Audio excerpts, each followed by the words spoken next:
La maladie d'Alzheimer est une réalité. Nous avons la chance dans notre région d'avoir une panoplie de services à la disposition des personnes vivant avec cette maladie et également pour les proches aidants. Vous aimeriez en savoir davantage? Restez avec nous. Bienvenue à l'Urbain.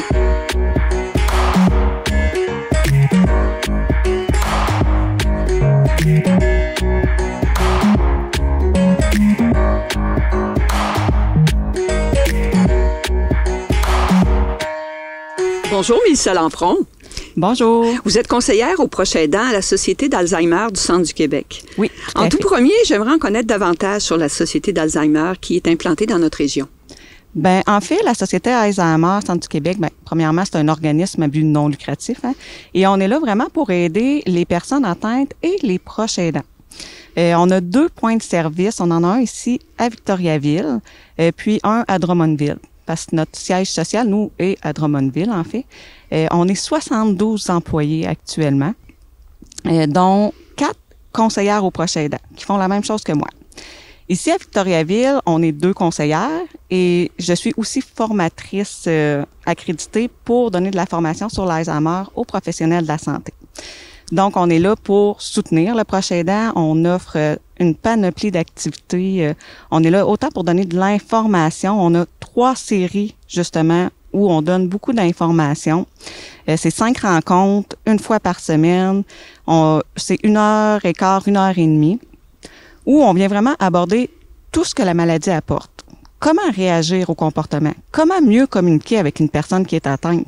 Ça peut paraître banal, mais au quotidien, ça apporte souvent des conflits. Donc, on est là pour aider les personnes là, à mieux interagir. Vous dites, vous avez beaucoup de services, mais on sait qu'au tout départ, avant d'aller chercher les services, il faut reconnaître qu'on en a besoin. Il faut reconnaître la maladie d'Alzheimer. Donc, j'aimerais aborder 2 choses avec vous. La première, les signes précurseurs, et par la suite, voir de quelle façon, si on consulte rapidement, on peut déjà voir des différences notables. Mais en fait, c'est sûr que dans les signes précurseurs, tout le monde le sait, l'Alzheimer, on oublie. Donc, il va y avoir des petites pertes de mémoire qui peut sembler banales, mais lorsque ça devient récurrent, que la personne oublie fréquemment des choses importantes, comme un rendez-vous chez le médecin, un rendez-vous chez le dentiste, la semaine d'après, elle avait un rendez-vous chez le notaire, puis elle les a toutes oubliées. Ah, là, il y a une petite cloche qu'il faut qu'il s'allume. C'est pas comme lorsqu'on oublie nos clés puis on fait « Ah non, j'ai laissé mes clés sur le comptoir ». On est même capable de dire où on les a laissées, là. Fait que ça, c'est pas le même genre d'oubli. Ensuite, ça va venir perturber les activités de la vie quotidienne. Si on a de la difficulté à se rappeler ce qu'on vient de faire, comment on peut se rappeler qu'on vient de manger? Fait que parfois, les personnes vont manger plus ou au contraire, ils s'alimentent pas bien. Ensuite, on a aussi les changements d'humeur, de comportement, qui viennent quand même tôt dans la maladie, parce que c'est une partie du cerveau qui est atteinte tôt. Il y a aussi le changement de personnalité. Les proches aidants vont dire « je le reconnais plus ». Il me semble que c'est pas lui. Ils vont s'égarer dans des lieux parfois connus. Ils n'arrivent pas à retrouver leur domicile. C'est des histoires qu'on entend souvent, là. Fait que c'est tous des petits signes comme ça qui vont venir inquiéter les gens à savoir est-ce que je fais de l'Alzheimer ou est-ce que mon proche est atteint d'Alzheimer? Parce que le plus souvent, quand on s'inquiète, c'est qu'on s'en rappelle. Oui. En fait, vous décrivez bien là, les petites lumières qui peuvent s'allumer, sauf qu'on sait très bien que dans toute situation, si on consulte rapidement, on peut avoir de l'aide plus tôt et peut-être ça peut donner des bienfaits. Alors, je pense que le dernier mois, qui était le mois de la sensibilisation à la maladie d'Alzheimer, c'était tisser des liens. Oui, tout à fait. En fait, le thème, c'est premier lien vers une communauté d'experts. En fait, plus on reconnaît tôt la maladie, mieux on va être soutenu. Ça peut vraiment faire une différence dans la vie des gens. C'est sûr que de se faire annoncer un diagnostic comme ça, c'est dur.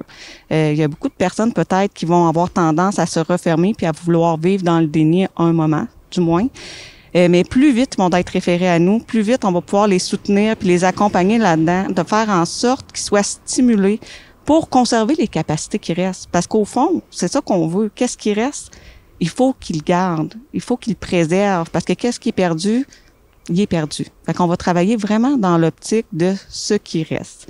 Et également, je comprenais aussi que pour les proches aidants, c'est de garnir leur coffre d'outils pour qu'ils puissent mieux comprendre et interagir avec leurs proches.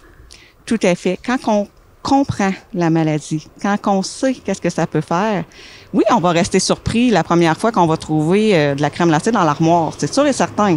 Mais on va savoir comment réagir. Donc, c'est beaucoup plus facile. La relation devient beaucoup plus souple, beaucoup plus simple. On est capable de revoir, en fait, une belle relation. Parce que souvent, la relation va se dégrader avec les comportements qu'on a de la misère un peu à comprendre. Mm-hmm. Parce que la personne qu'on a devant nous, là, c'est encore la même qu'hier. Mm-hmm. Physiquement, elle n'a pas changé. Fait que c'est dur de réagir différemment quand même, là. D'où là l'importance aussi de continuer à s'informer parce qu'en fait, la maladie d'Alzheimer, dans les statistiques, je pense qu'on va en croiser de plus en plus. Je pense que vous avez des chiffres assez éloquents là-dessus à nous partager. Tout à fait. En fait, au centre du Québec, actuellement, il y a 4500 personnes atteintes d'un trouble neurocognitif.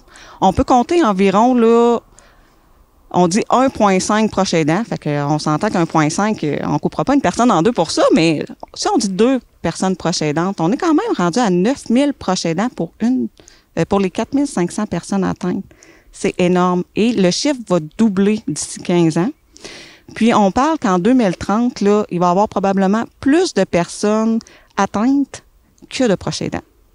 Fait que c'est important de s'informer tôt, puis de mettre toute la famille là-dedans. Toutes les personnes qui gravitent autour de la personne atteinte et du proche aidant pour venir soutenir ces personnes-là. C'est des chiffres assez impressionnants, là, parce qu'on, ça veut dire, si j'ai bien compris, près de 15 000 personnes au centre du Québec qui sont concernées, soit qui vivent avec la maladie, soit qui soutiennent un proche aidant. Et bon, ça double, etc. Et vous dites que dans quelques années, il va y avoir moins de proches aidants, évidemment, pour le nombre de personnes atteintes. Donc, que tout de suite, on mette en place ce qu'il faut, qu'on soutienne des organisations comme la vôtre et puis qu'elles puissent diffuser l'information, ça fait toute une différence parce qu'on va avoir besoin de toute la communauté là, dans quelques années.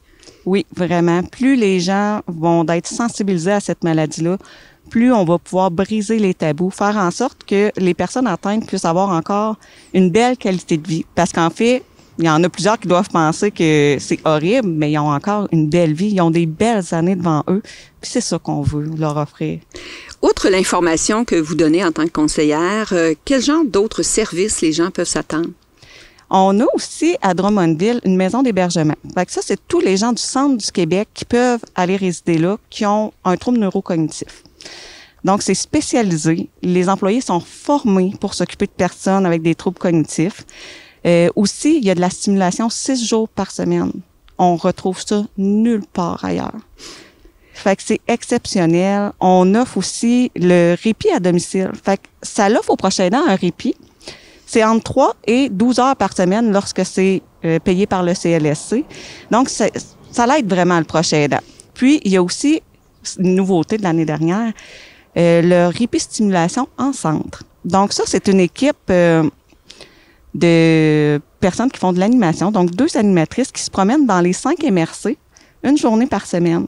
Puis qui accueillent un groupe, je crois, de 8 personnes, si je me trompe pas. Donc, les personnes sont là toute la journée pour faire des activités. Ils jasent entre eux. C'est merveilleux. C'est vraiment là une très belle activité que les proches aidants ont droit. Et on a aussi offert deux nouveaux services là, qui vont débuter lorsque les conditions sanitaires le permettront. En fait, il y a les cafés d'IAD, de la tête au cœur qu'on appelle. On va être avec les couples.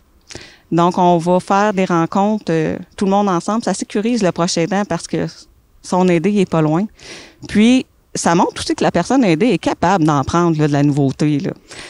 Fait que c'est vraiment agréable. Puis, on a les cafés Livre-toi, qu'on va discuter autour de thèmes tirés de livres, qu'on va avoir discuté, là, qu'on va avoir lu, en fait, puis on va discuter de choses qui touchent à la maladie, là, tout le monde ensemble. Alors, il y a toute une panoplie de services dépendant de notre situation. Je sais aussi que votre site web est très interactif dans le sens que pour aller voir visiter le site, on peut facilement, avec des questions-réponses, aller déjà prendre un filon là, pour en savoir davantage. Et je pense qu'il est toujours à la fine pointe des informations aussi.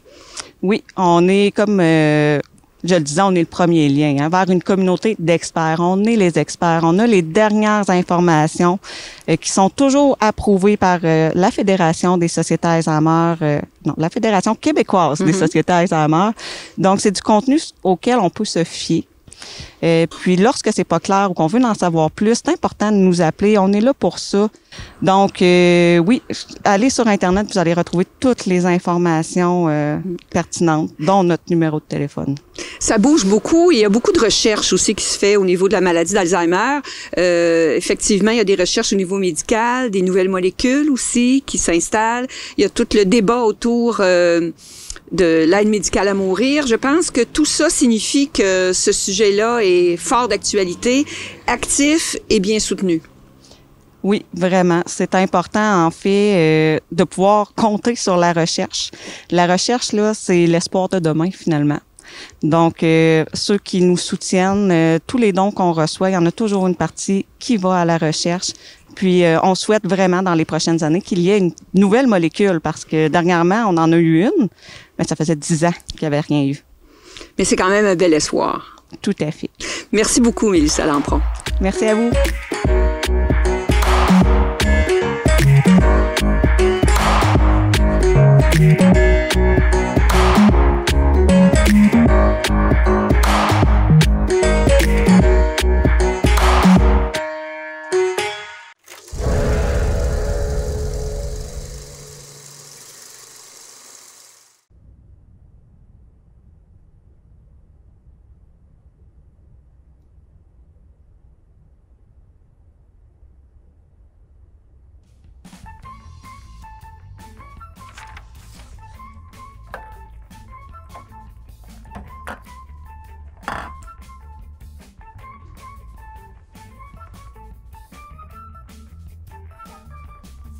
Un, deux, un, tout, check, check. M'entends-tu?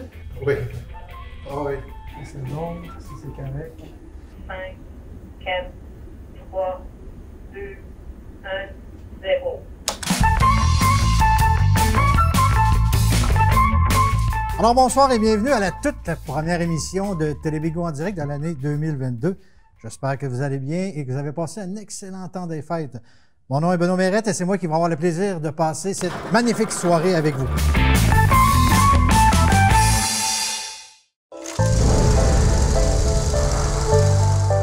Pourquoi je regarde la TVCBF? Parce qu'on nous parle de la culture et l'identité des Bois-Francs. Par segment de 15 Ou 30 minutes. Parce qu'on nous parle de Victo, de Warwick et même Notre-Dame-de-Ham. Et pour les émissions, je peux les regarder en ligne. Au moment qui me convienne le mieux. la TVCBF, c'est une télévision En constante évolution. Pour nous. Pour nous. Pour nous. Pour nous Et par nous.